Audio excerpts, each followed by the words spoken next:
నమస్కారం vision today news కు స్వాగతం.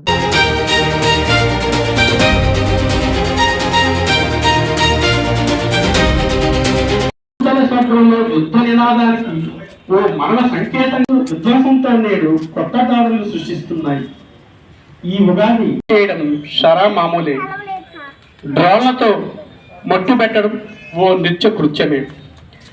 ఆర్థిక మూలాలు బలంగా వేళ్ళూనుకుంటున్న క్రమంలో ఉనికి అస్తిత్వం కూడా ఓ ప్రశ్నార్థకంగా మారిపోతుంది.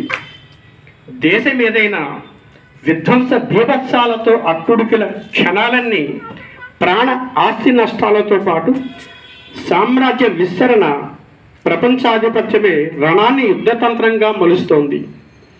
మట్టి స్వభావం గింజను నేలపై పండించడమే కాదు, అవసరమైతే అణు ఇంధన సామాగ్రితో పాటు అణ్వస్త్ర ఆల్కమీ, యురేనియం కూడా మూడో కన్నును తెరిచే ప్రకృతి వలయకారిణిగా మారుతుంది.